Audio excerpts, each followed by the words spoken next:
Hello, my name is Rafi Chowdhury, and I am a digital marketing specialist. So what I do is basically I help drive targeted traffic and visitors to a website, which in turn leads to more sales, leads, opt-ins, and ultimately resulting in an increase in revenue for that business. And what I like to do is use different channels such as SEO, social media marketing, content marketing, and lead generation techniques and link building techniques to build more authority for websites and drive more visitors from different channels into that website.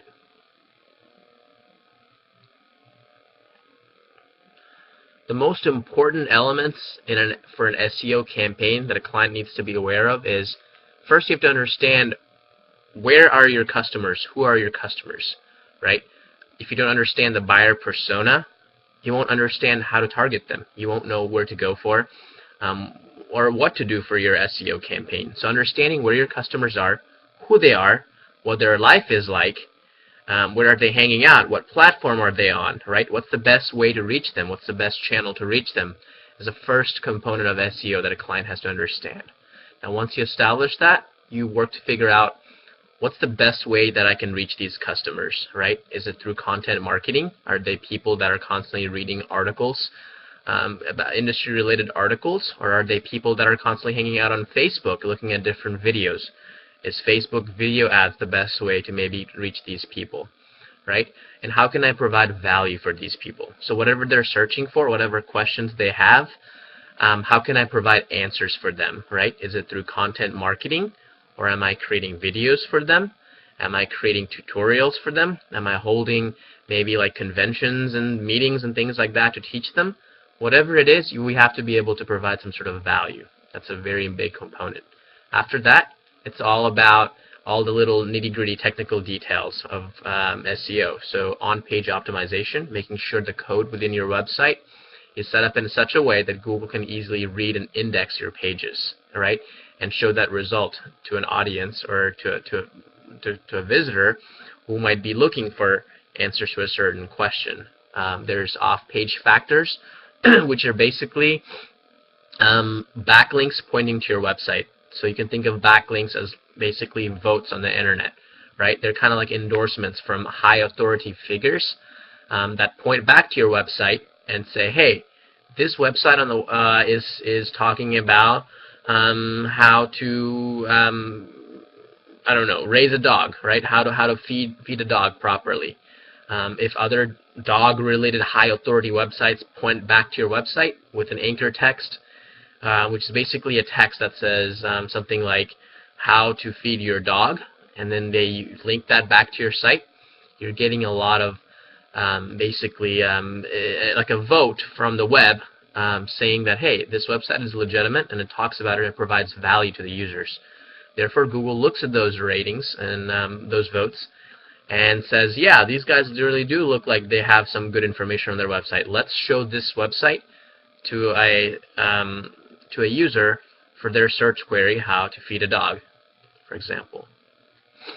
And then from then on, it's all about creating really good content and trying to focus on promoting that content. And as a result of that, once you do this for some time, you'll start to see it'll generate more leads, more opt-ins, which you have to create. Obviously, you have to create sales funnels, and you have to figure out how can I convert visitors into actually paying customers, or how can I get their email address so that I can drip feed them different types of content and eventually look on converting that customer. Also, you have to look at the lifetime value of your customer, right? Is it worth spending some extra bucks up front to get a customer? If you know you're going to get to keep that customer for a long time, that's going to consistently yield you a positive ROI. So, for example, for a web development company, this makes sense. Once you choose a web developer, a customer tends to kind of stay with that web developer for some time.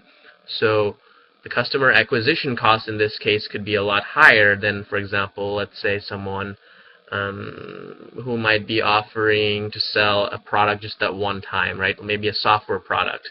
If you sell it once and you just buy it and that's it, you don't really have anything to do. It's not a continuous membership type of deal.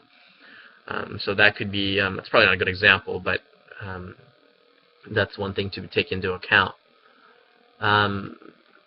So I'm going to move on to the next question. Pretending that you're a client. Why should you pay for SEO? Simple. You're making more sales, right? You're generating more leads.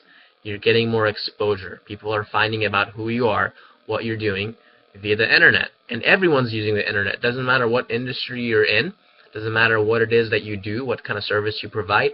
Everyone's looking for products and services on the internet. So it makes sense for you to also focus on your internet strategies. The same amount of money you would be investing in a radio ad or maybe a TV ad or ad in the Yellow Pages, you could be spending that with, let's say, Google or Facebook and reach a much larger audience because more people are using these services versus listening to the radio and going home and looking up that service, or maybe listening to reading the Yellow Pages, right? So you have to figure out, again, where are your customers? What are they doing? Are they reading the Yellow Pages, or are they looking at different things on Facebook that you should be, that's how you should figure out why you should market. But in this time and day, we're seeing that a huge number of consumers are on the internet, and they're on social media services, and they are looking for information with Google searches. So it makes really good sense to target those customers via those channels.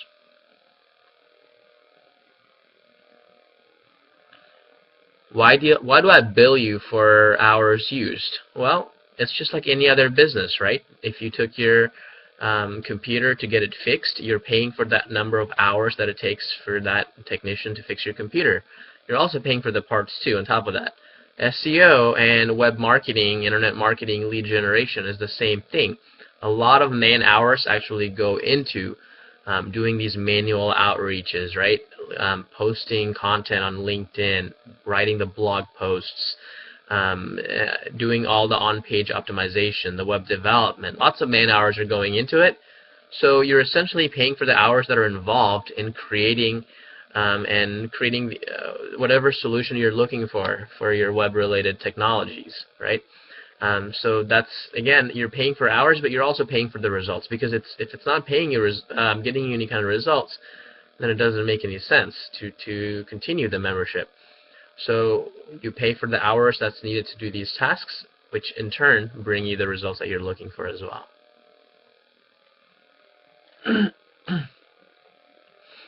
Why does building a website take 2 months?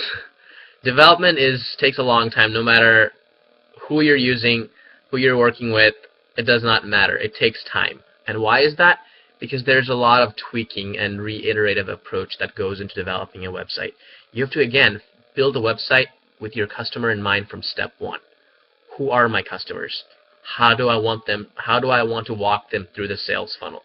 When they first come to my site, should they be confused? You really have only about 3 seconds to convince a customer, a visitor, to stay on your website. Within that 3 seconds, if they still don't know what they're looking for, or what you're about, what you're trying to sell, what do, you've essentially lost that customer, right?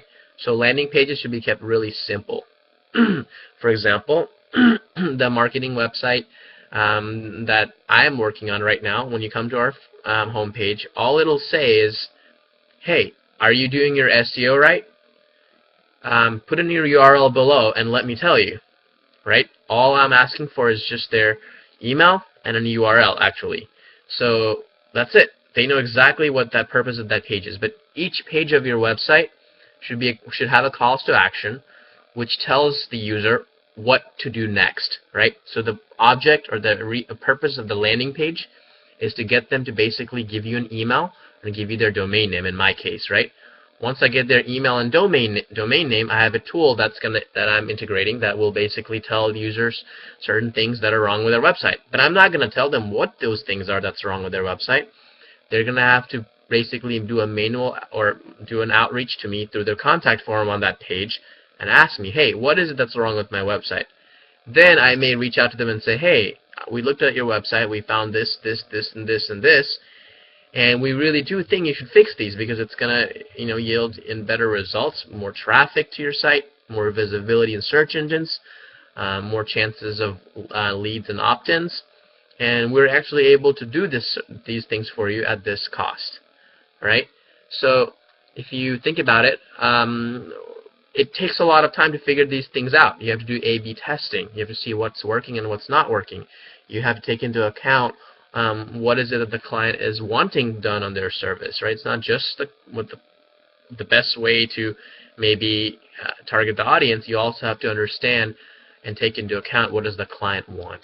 So it's kind of like a combination of many things, and the entire process takes a lot of time to build properly, right? To do all the search engine, the on-page SEO for each of the pages and things like that, building the different features within the website, and there's a lot of tweaking involved, which is why usually you can expect a decently done website to take about 2 months before you can finally launch this thing and get it going. And even then, after you launch, you're going to have to do lots of tweaks based on the data, based on whatever activity you're seeing people are doing.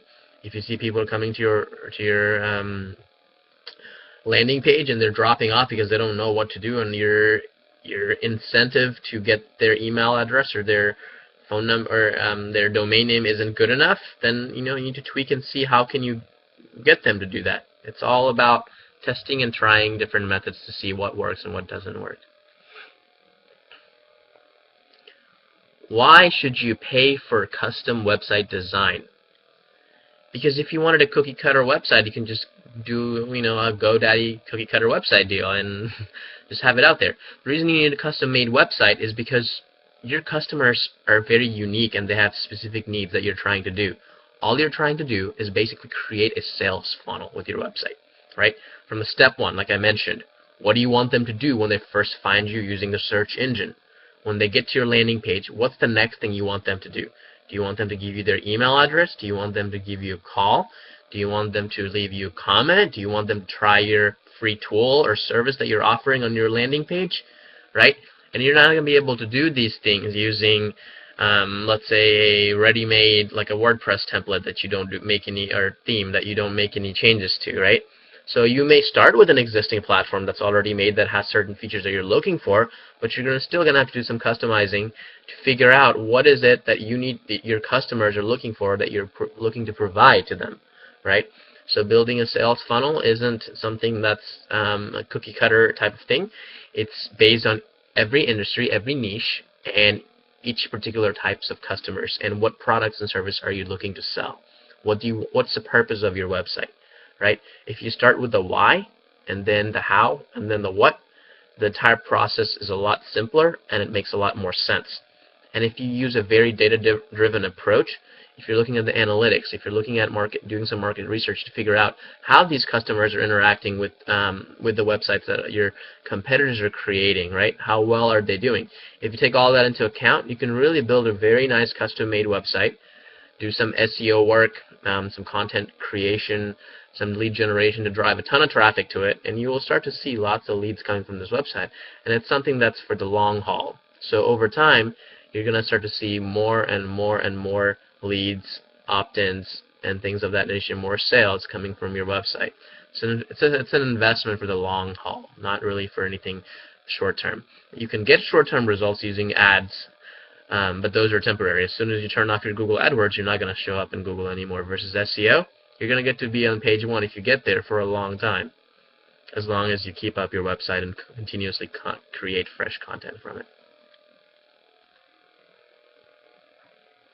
And that's all the question. Thanks again for allowing me to interview with you guys. Let me know if there's anything else I can do to help, any other questions you might have. Till next time, Rafi signing out.